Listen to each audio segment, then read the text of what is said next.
Hey! Bruh, oh, I'm kind of hype. All right, I'm popping off a little bit.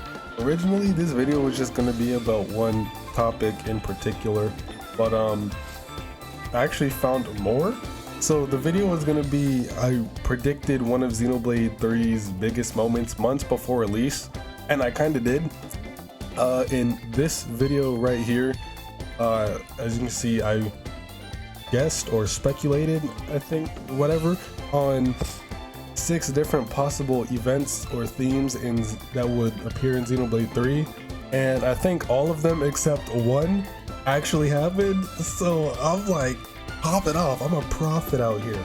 All right, and I'm gonna link the video down below so y'all can go watch the video. But I sound so much different right in that video. And back then, this was 9 months ago in March. All right, this was a long time ago. I sound all like, oh yeah, hey guys, today we're gonna be going over this, and yeah, I hope you enjoyed the video. Sounding like a whole Amazon milk frog. But now I get all hype and all just out of my mind. I'm comfortable. I'm a lot more confident in making videos now. So y'all rock with them. So we out here.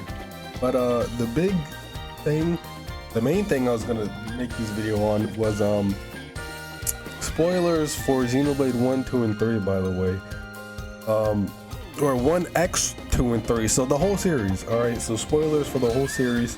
They're not major spoilers, but I mean some might consider them major. They're still spoilers nonetheless. So be careful. But the thing I was gonna make this video on was a character dies and then comes back. In Xenoblade 1, Rex, or what the hell, Xenoblade 1, Fiora dies at the beginning, killed by Metal Face, and then is resurrected as Mecha Fiora by Lenata. Xenoblade X, Lao dies at the end when he fuses his body, or he fuses with Luxar and falls into the pool of human DNA, and then that little cliffhanger where he's laying on the beach and he opens his eyes.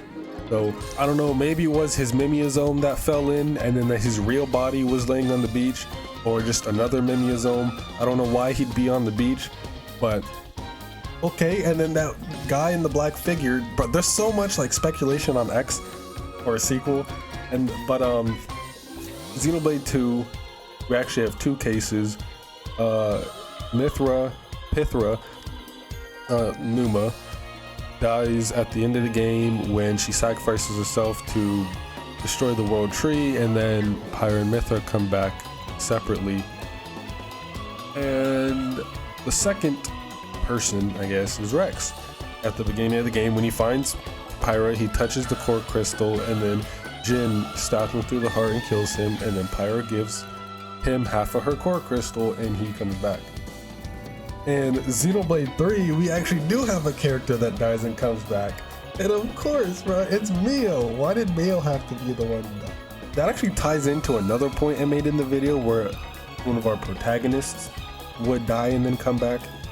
Xenoblade 1, Shulk dies. Well, it hasn't been like explicitly confirmed or stated that he did die. He said he was mortally wounded, but when Dixon shot him, it's implied that he died and then came back through something. I don't remember how, but it's not really specifically shown or stated that he did die. But Shulk, and then I guess you can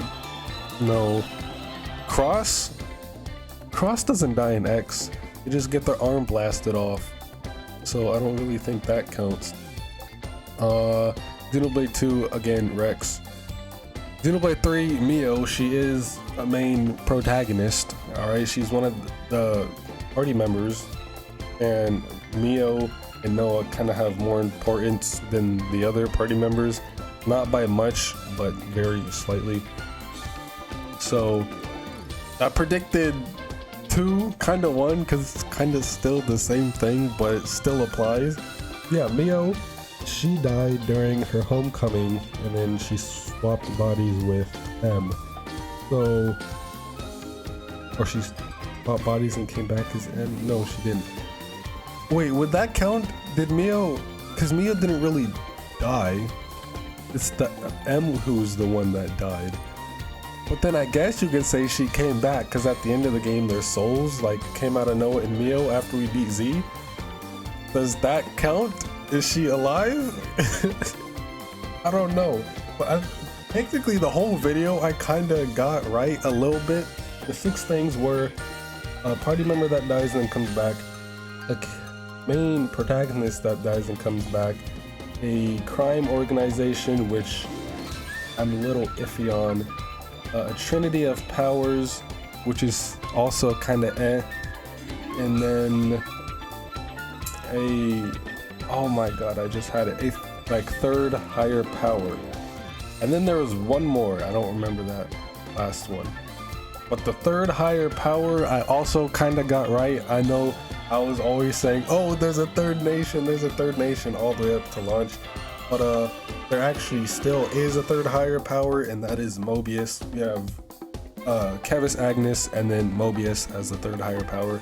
Crime organization, I guess you could maybe say the consuls because they do criminal shit. I mean, they do some pretty fucked up shit, but they're not really a crime organization. They're more of like a government body, I guess. I don't know. And then the Trinity of Powers, I guess, kind of falls into that as well, into the 3rd higher power, because Kevis Agnes are like the 2 big powers of the world, and then Mobius is the 3rd power overseeing both of them.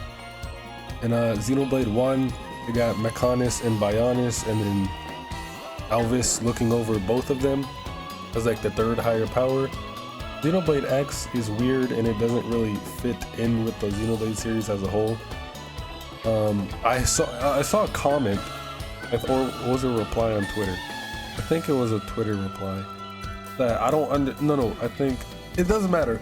I don't know how it took me this long, but they said that Xenoblade X is based on America, while, you know, the rest of the Xenoblade series is more focused in like Japanese lore and culture and whatever, and X is based on American culture, which is why it's so out of place in the series. And it's such a simple answer that I never noticed. It's fucking wild how I'm that dumb. But I forgot what I was saying.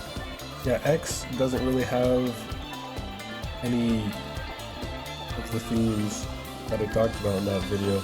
Barely any, maybe a couple. Then Xenoblade 2, 3rd higher power. We didn't really have 2 like main powers, and then the 3rd one, I guess the 2 main powers would be Numa and Malos, since they're the Aegises, and they're like the 2 main, you know? I don't know. And then Klaus would be the 3rd higher power that oversees everyone else. And then Xenoblade 3, we get Kevis Agnes, and then Mobius. I can't remember the last point for the life of me, even though I just watched the video.